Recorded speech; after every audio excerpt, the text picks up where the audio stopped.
The National Economic Council (NEC) has expressed deep concern over the scale, large illegal mining and theft of Nigerian solid minerals, including gold, warning that the country is losing significant revenue as proceeds are being diverted outside the nation's treasury.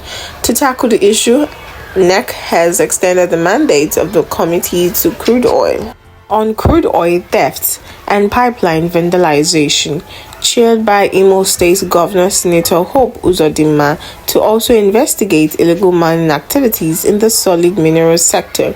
Governor Uzodinma, who briefed State House correspondents after Thursday's NEC meeting, presided over the Vice President Kashim Shettima, said the decision followed the committee's report on crude oil theft. The need to curb similar leakages in the mining industry. Our solid minerals are being mined and stolen without contribution to national revenue, Uzodinma lamented.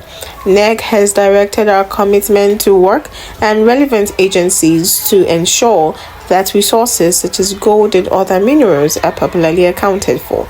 He explained that the move signals NEC's commitment to protecting the nation's assets and boosting revenue for attractive industries. Uzodinma further disclosed that Nigerians' daily crude oil production had risen from 700,000 to 800,000 barrels per day before 2023 to over 1.7 million barrels per day, attributing the improvement to stronger collaboration among the Nigerian Petroleum Company Limited (NNPCL), the Navy's security agencies, and local communities.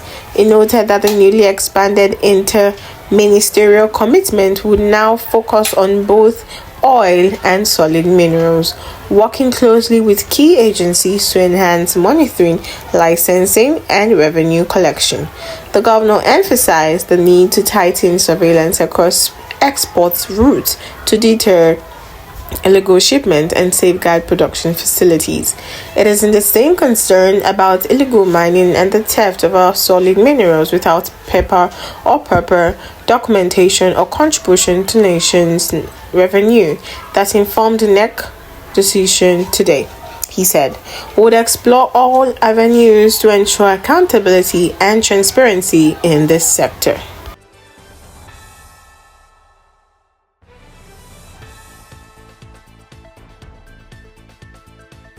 The Lagos State government has announced its full readiness to host over 120 delegates from 30 countries at the 2025 International Climate Change Summit.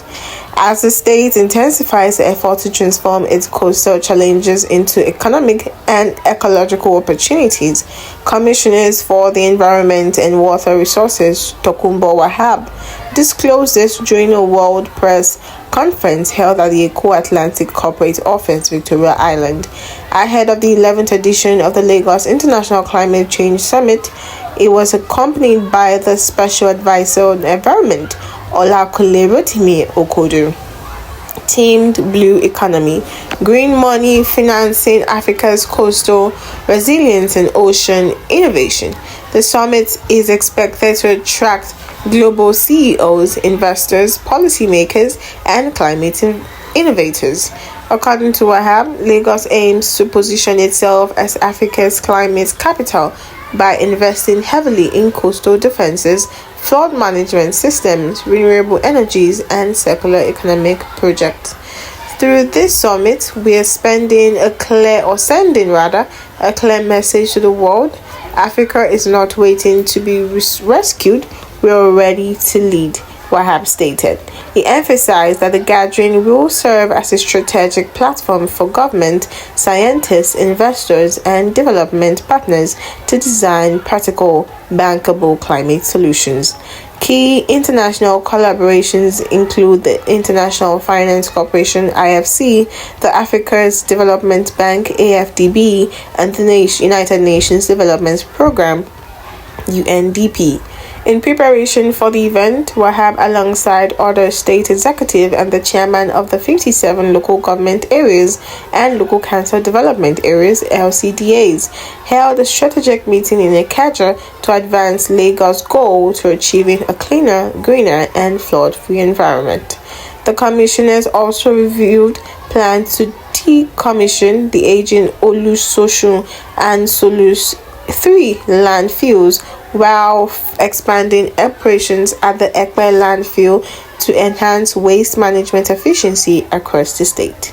Speaking on national maritime effort, the Director General of the Nigerian Maritime Administration and Safety Agency, NAMASA, Dr. Dayo Murebiola, represented by Deputy Director Tuti Hebron, announced the agency has developed a national policy on the blue economy to strengthen regulatory and operation frameworks.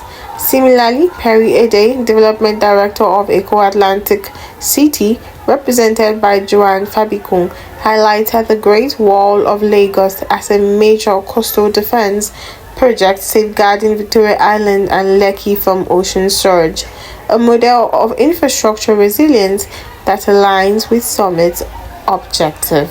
Thanks for stopping by.